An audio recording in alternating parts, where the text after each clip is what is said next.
Hi friends, ഇന്ന് നമുക്കൊരു വറ്റത്തല കറി വെക്കുന്നത് എങ്ങനെയാണെന്ന് നോക്കാം. അതിനായിട്ട് എനിക്ക് കുറച്ച് വറ്റത്തല കിട്ടിയിട്ടുണ്ട്. ഇത് 1 കിലോയുടെ അടുത്തുണ്ട്. അതിനായിട്ട് ഞാൻ കാശ്മീരി ചില്ലി എടുത്തിട്ടുണ്ട്, മഞ്ഞൾപ്പൊടി, മുളക് പൊടി, കറിവേപ്പില.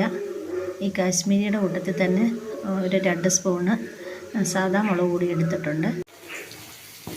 ഞാൻ ഇഞ്ചി, വെളുത്തുള്ളി, പച്ചമുളക്, കറിവേപ്പില ഇതെല്ലാം കൂടി വെളിച്ചെണ്ണയ്ക്കായിട്ട് നല്ല രീതിയിൽ നമ്മളൊന്ന് മൂപ്പിച്ച് റെഡിയാക്കിയിട്ടുണ്ട്.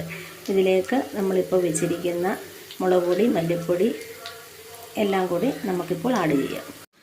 കുറച്ച് പുളിവെള്ളം കൂടി മിക്സ് ചെയ്ത് വെച്ചിട്ടുണ്ട്, അതുകൂടി നമുക്ക് ആഡ് ചെയ്യണം, കുടംപുളി. ഈ മസാലയും കൂടി നമുക്കിതിലേക്ക് മിക്സ് ചെയ്ത് നന്നായിട്ടൊന്ന് മൂപ്പിച്ചെടുക്കണം, തീ കുറച്ചിട്ട്. ഇത് നന്നായിട്ട് മൂത്ത് വന്നിട്ടുണ്ട്. ആ സമയത്ത് നമുക്ക് കുറച്ച് വെള്ളം കൂടി ആഡ് ചെയ്യാം.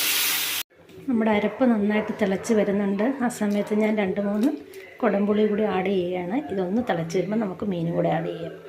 ഈ സമയത്ത് ഞാൻ കുറച്ച് ഉപ്പും ഉലുവാപ്പൊടിയും കൂടെ ആഡ് ചെയ്തിട്ടുണ്ട്. ഉപ്പ് നോക്കിയിട്ട് ആവശ്യത്തിന് ഉപ്പ് ചേർത്തിട്ട് ഒന്ന് തിളച്ചിട്ട് നമുക്ക് മീൻ ആഡ് ചെയ്യാം. അങ്ങനെ നല്ല ഫ്രഷ് മീനാണ് നമുക്ക് ഇട്ടിരിക്കുന്നത്. തലപ്പീസാണ്. ഇത് ആഡ് ചെയ്തിട്ട് നമുക്ക് പെതുക്കെ ഒന്ന് തിള വരുന്നവരെ എന്നിട്ട് ചട്ടി ഒന്ന് ചരിച്ച് കൊടുത്ത് നമുക്ക് റെഡിയാക്കി എടുക്കാം. എന്നിട്ടൊരു 10 മിനിറ്റ് നമുക്ക് ലോ ഫ്ലെയിമിൽ വെച്ചൊന്ന് റെഡിയാക്കാം. അങ്ങനെ നമ്മുടെ വറ്റമീൻ റെഡി ആയിട്ടുണ്ട്. ഞാൻ സ്വല്പം കറിവേപ്പില, പച്ച വെളിച്ചെണ്ണയും കൂടെ നമുക്ക് ലാസ്റ്റ് ആഡ് ചെയ്തിട്ട് നമുക്കിത് കപ്പയുടെ കൂട്ടത്തിൽ സുഖമായി കഴിക്കാം. ബൈ.